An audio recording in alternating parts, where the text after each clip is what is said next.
It would have put more resources into stemming the flow of fentanyl. But that was just this past year. That was just this past year. What I was asking was it a mistake to kind of allow that flood to happen in the first place? I think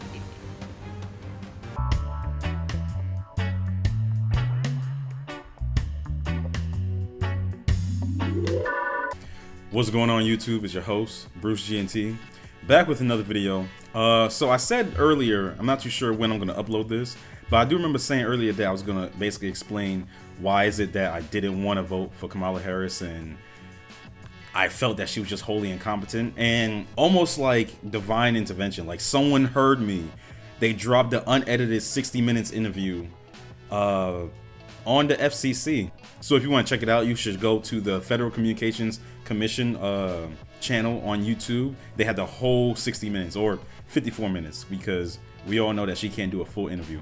But sorry, that was a little bit of a shot. Yeah, so essentially what I'm going to do is that I'm going to go through like certain parts. I'm not going to go through the whole thing in depth, but just certain parts and say and show you what was it that I saw and I didn't really like when it came to her as a candidate, and just in general my thoughts on it. So let's delve right into it. Most basic of questions. Why do you want to be President of the United States? there are many reasons, but probably first and foremost, I truly believe in the promise of America. I do. And I love the American people. You know, we are a people who have ambition and aspirations and dreams and optimism and hope. If you look at the character of who we are and how we have achieved the strength that we have achieved, I believe in large part it is because of our character and our belief in the promise of America.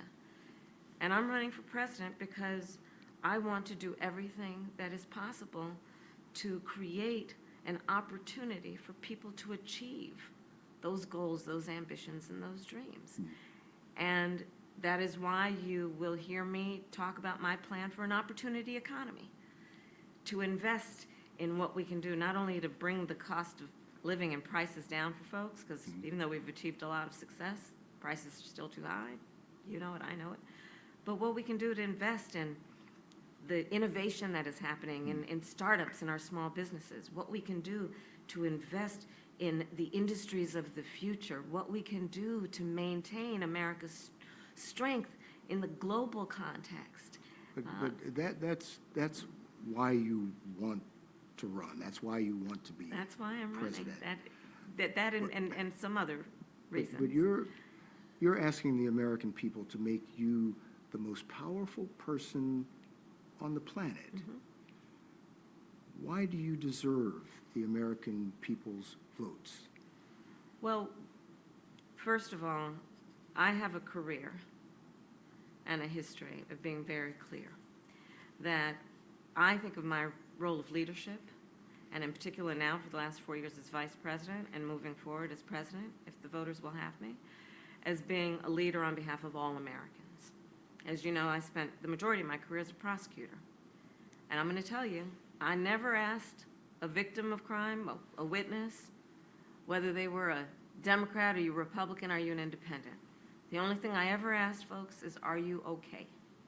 And I believe that America deserves a leader who works on behalf of all Americans and understands the importance of knowing that the vast majority of us have so much more in common than what separates us. And my career and my work has always been about being grounded in common sense approaches to get. That was a whole lot of word salad. That's the one thing that annoys me with her. But the thing that really gets me is that you never really know. So that was a lot of word salad. And that's the thing about her. Consistent. You ask her a question, 4 minutes later, it's like, okay, what question did I ask? Is the consistent, like, unanswering of questions. And if it's not an unanswering question, it's just like these piss poor answers for questions. And it's always the rehearsed responses. Because I'm going to show you in a little bit, she has the same response for different questions every single time. And it's almost like she could rehearse it. I got to a point during the election where I could almost predict what she's going to say based off of certain cues in her speech and how she was going to say it. That's why the American people did not know who Kamala Harris was, so they didn't trust her. There was too many instances of her saying something, and it's like, okay, this is rehearsed because you said it the same way with the exact same cadence several other times. People don't want that. One thing I can say with Donald Trump, and like I said, I'm not someone that's like, oh my God, I love him so much. No, not at all. But one thing I can say about him is that at least he's not rehearsed. At least it's not the same old spiel time and time again to where I can predict exactly what he's going to say over and over again. She came off as very fake, very flat, and just untrustworthy when you sat down and really paid attention to it. And just overall, you're going to see it throughout this entire interview too, if you were to go watch it. And then just in my video as well, it's the unanswering of questions, the dodging of questions, where it was just like, if you took a little bit of time to think about it, you're hearing it and you're just like, she didn't answer anything. Like she didn't say anything. And the interview of Bill Whitaker, I believe, even he was like, okay, I'm trying to pull more out of you and nothing's working. But you're going to see. Let me tell you what your critics and the columnists say. Okay. They say that the reason so many voters don't know you is that you have changed your position on so many things. You were against fracking, now you're for it. You supported looser immigration policies, now you're tightening them up. You were for Medicare for all, now you're not. So many that people don't truly know what you believe or what you stand for. And I know you've heard that. So let's be clear. First of all, a lot of the positions that you were talking about have been discussed and dispensed with in 2020, 4 years ago. But let me be clear on something. In the last 4 years, I have been Vice President of the United States. Not a senator from a particular state, not coming from a particular state, but Vice President of the United States of America. And I have been traveling our country, and I have been listening to folks and seeking what is possible in terms of common ground, common sense solutions, building consensus. And that is why I have taken the positions that I take. Not dispensing with my values, but understanding we have to, a real leader has to find consensus. So for example, on the issue of fracking, I've been very clear since 2020. I will not end fracking. I did not as Vice President. In fact, as Vice President of the United States, I cast the decisive vote. I broke the tie in Congress that now allows more leases for fracking. On the issue of health care in America, my value has always been that access to health care should be a right and not just a privilege of those who can afford it, which is why I cast the tie-breaking vote in the United States Congress that has now allowed us to cap the cost of insulin for seniors at $35 a month. The work that I have been a part of and helped lead about capping the cost of prescription medication for our seniors at $2,000 a year, all born out of my belief that we need to bring the price of medication down because it has been too expensive for too many people to the point that they couldn't even afford to fill their prescription. That's why I've been a huge advocate for what we have accomplished finally to allow Medicare to negotiate drug prices on behalf of the American people. You have said that your values haven't changed, but your positions have. And I think people want to know, is this evolution or, as your critics say, opportunism? I think that we should understand the importance of a leader building consensus. I believe in building consensus. And I believe in finding a way that the American people, and we are a diverse people, geographically, regionally, based on whether it be urban, rural, agricultural, we are a diverse people in terms of where we are in our backgrounds. And what the American people do want is that we have leaders who can build consensus, where we can figure out compromise and understand it's not a bad thing, as long as you don't compromise your values, to find common sense solutions. And that has been my approach. Jesus wept. I'm sorry. Just a way to just non-answer. The issue is this, right? In 2019, when she ran, she had certain stances, and then she became vice president in 2020. Okay, fair. And then we didn't really see her. So when the transition of her having one stance here to having her new evolved stance, no one saw that.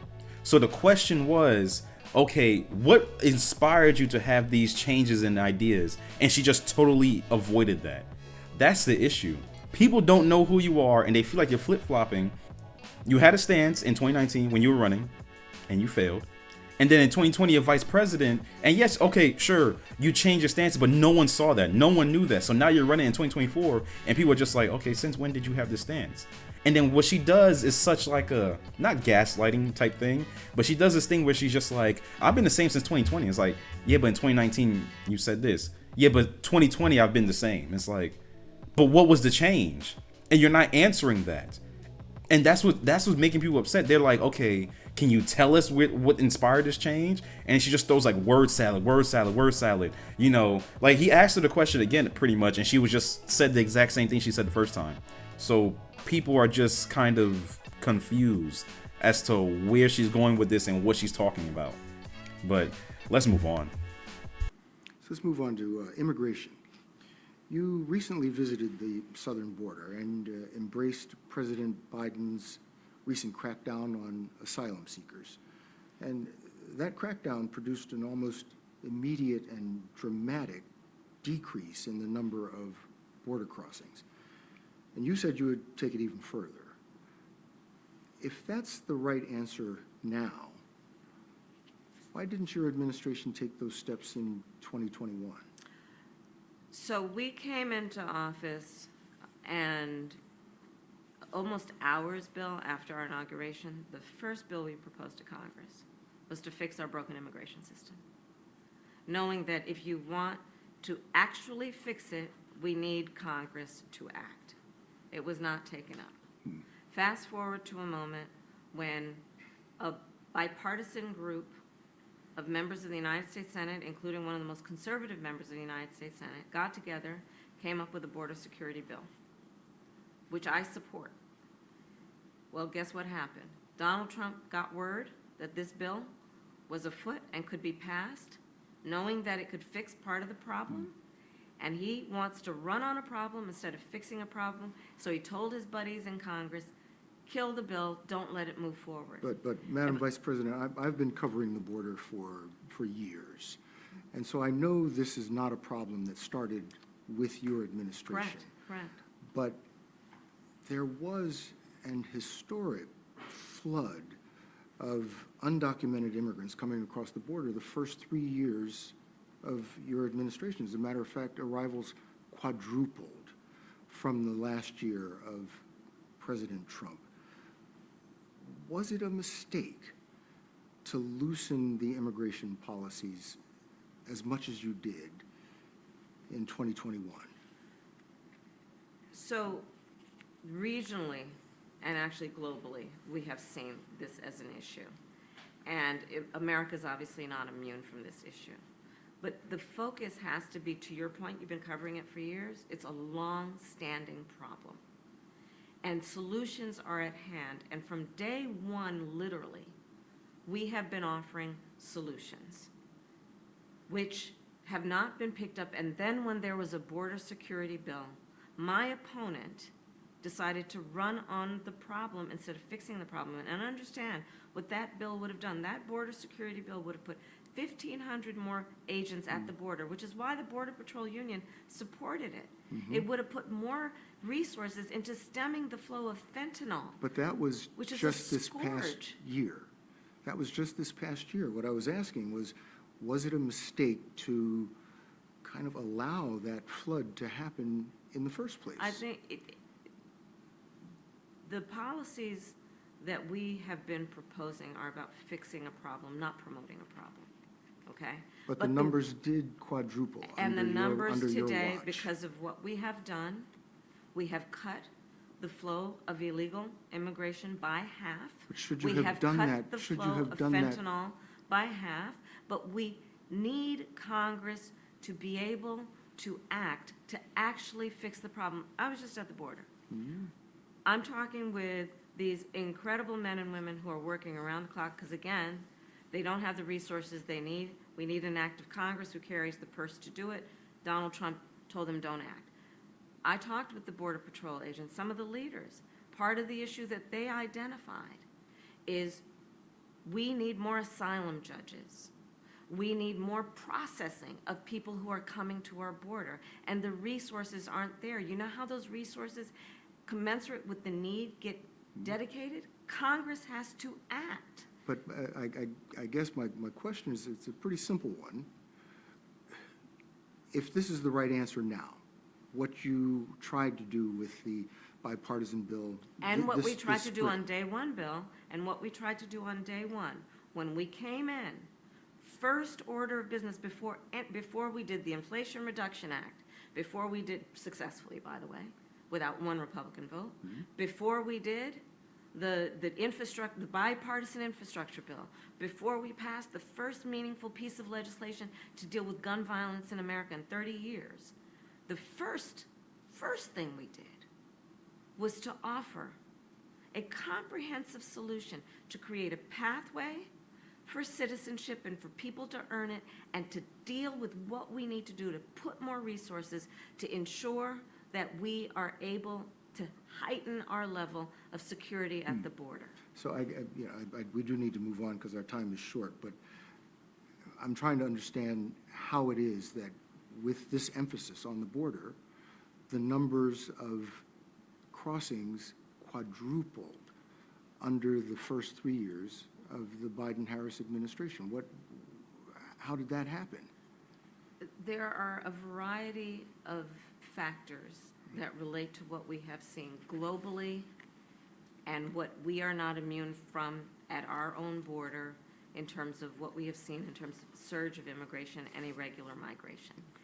And there are solutions at hand, but we've got to have leaders who are solution-oriented, which we've been and are, and I am going forward, instead of leaders who want to make it a problem they can run on. Whoa, that was rough because, like I said, just run on and run on and run on. Look, and this is something that I really paid attention to because this is when I kind of caught wind of her. I was like, nah. Something seems a little off. Their very first day in, what she's not saying is that, and Biden said it on his campaign trail, the very first things that they did was revoke a lot of immigration policies that Trump had in place. The Remain in Mexico, the building of the border wall and everything like that. They revoked that. They essentially tied the hands of a lot of border agents to where they couldn't do anything. And the reason why I wanted to show this, especially this one, because their whole thing, anytime you bring up immigration with her in all of her interviews, 'cause I saw all her interviews as well as Trump, every time immigration got pulled up, she said, we crafted a bill. We had some of the most conservative Republicans and Democrats that crafted this bill, and it was going to stem the flow of migrants, and it was going to put 1,500 new border agents. I know word from word now because she said it so many times, but what she doesn't tell you is that I want to say 6 people blocked the bill that weren't Republicans. They weren't. One of which was Bernie Sanders. So unless she wants to say and play this, make up this idea that the people that were Democrats are also on Trump's side, along with Bernie Sanders, which we all know they don't really rock with each other, that they blocked the bill. It was talking about funding a potential war in Taiwan, just in case, China popped off. Ukraine and Israel, billions of dollars. Because you could look it up yourself if you want to. Trust me, I've done it. I might even have some illustrations up there so you can see it yourself. Billions of dollars up until I saw some dates of 2026. That's why people struck it down. Not because Donald Trump had this great influence to tell people, hey, strike it down, strike it down, strike it down. No, that's not what happened.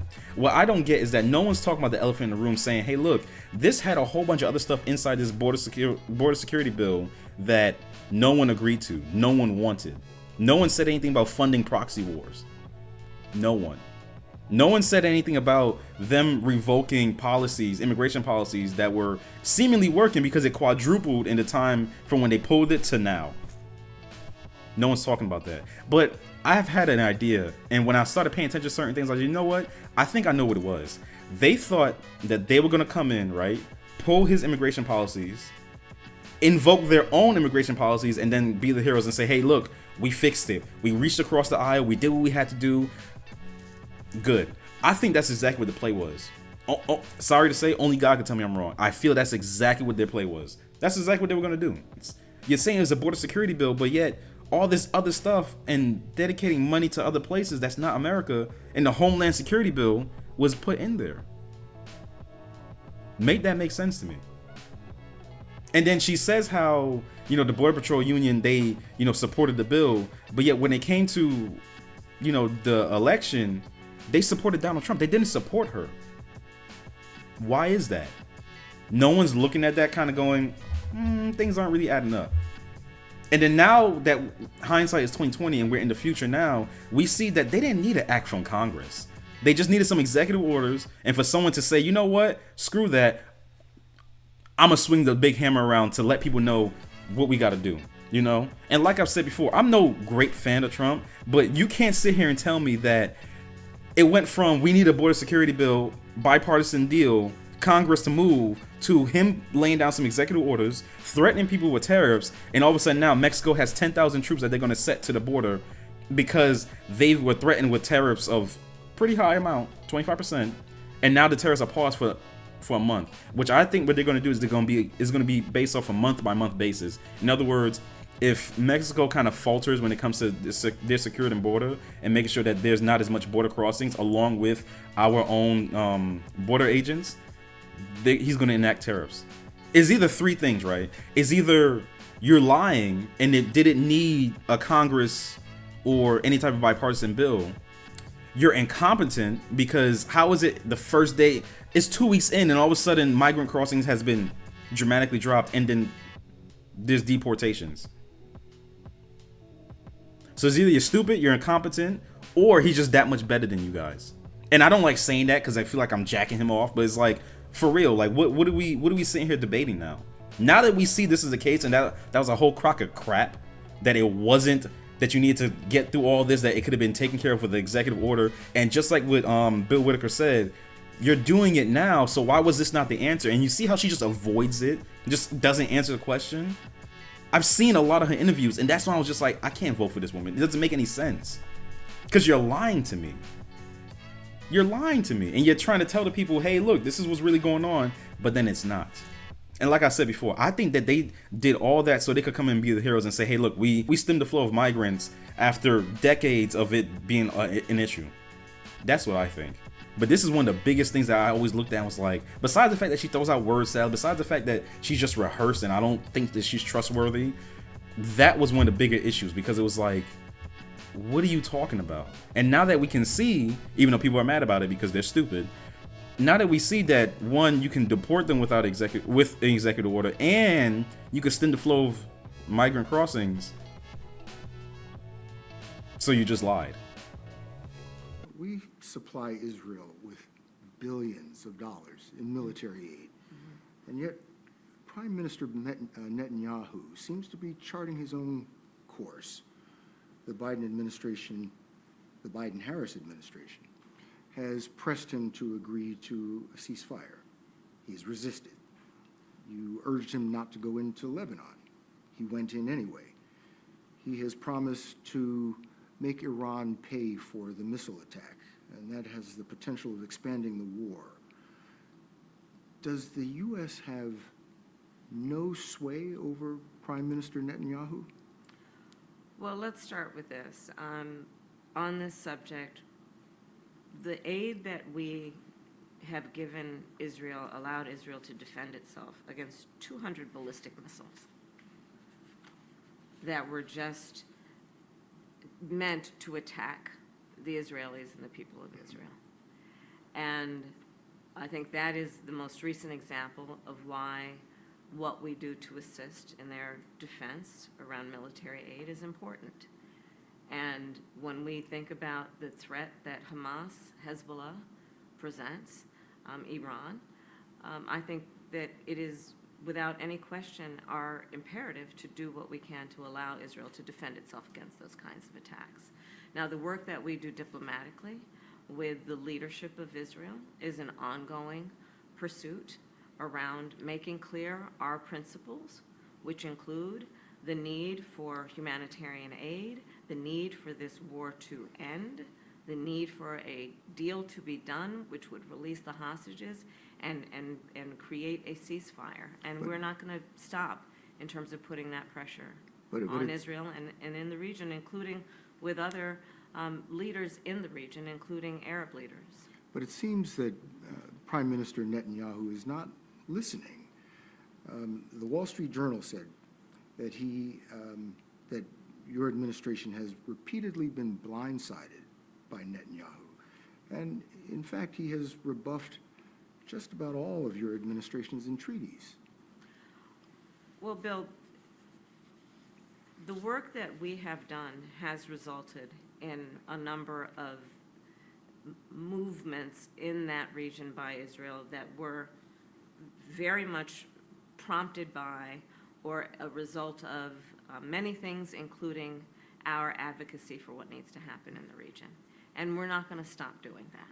We're not going to stop pursuing what is necessary for the United States to be clear about where we stand on the need for this war to end. Just one last, do you... So this is pretty much the last point I'm going to touch on because she can be just long-winded. Holy shit.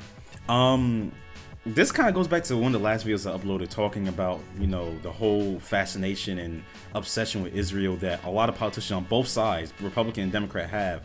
Because in another part of the interview, he asked her, who do you think is our greatest enemy? And I already knew she was going to say Iran because that's Israel's greatest enemy at this point in time, Iran. And she did, and I was like, okay. And he brought up, you know, China and Russia. It's like, oh, no, them as well. So I don't know what it is. I don't know what ties or what type of power Israel has over the U.S., but it's something crazy, and no one wants to speak about it. No one ever wants to talk about it. But it's like we just, you know, because he's asking her, hey, look, do we have control over him, and or can we make it so that he will listen to us? And she just dodges the question. She's like, I mean, he has the right to do what he wants to do. And it's like, no, we told him not to do that, and he did it anyway. And also, I like to point out the fact that it was only until, I want to say, Trump came in with, I don't know, bravado or whatever. And like I said it in the other video where I don't think it was solely because of him. I think it was the continued effort between both sides, where they had Trump and they had Biden on both sides, basically saying, "Hey, look, we gotta get a deal." It's just that it makes this administration look so weak and so terrible because they were trying for so long to get him to listen, to get him to, you know, agree to a ceasefire. Nothing until Trump was days away from getting elected, and all of a sudden, yeah, we'll go for a ceasefire. And then all of a sudden they're talking all buddy, talking about, you know, protecting Israelites and everything like that, and just like, interesting. Yeah. But yeah, like, if you want, it's on the Federal Communications Commission's YouTube channel. You can look it up, watch it yourself. It's a lot of word salad. Like, legitimately, all she's saying is the exact same stuff that she said time and time again on her other interviews. And it's just like, we dodged the bullet because this was going to be terrible. Like, I believe she's just wholly incompetent. I'm not gonna say she's stupid. I don't think she's stupid, but just incompetent. Because it's like, you can't get an answer out of her. You can't get anything out of her. Nothing coherent, you know. And it's the same rehearsed thing time and time again. And I was like, I can't vote for this. I can't. And for all those that may feel the type of way, don't care. Don't care. I've always been my own person, my own man, made up my own mind, done everything my own way, based off the fact of how I see things and me gathering all the information that I can and making informed decisions. And I made one. And like I said before, I'm going to pay attention to what goes on during this administration and hold it accountable. That's the best thing for us to do. But that's it for this video. If you enjoyed it, you already know what to do. Leave a like, comment down below, tell me what's going on. Tell me your thoughts. Like, if you want to watch the video and then come back and comment or do whatever, do what you got to do. But you have to see this. This is just crazy. But yeah, subscribe if you want more, because definitely there's more of any of this hoopla coming out, I'll talk about it. But yeah, that's it for now. Peace.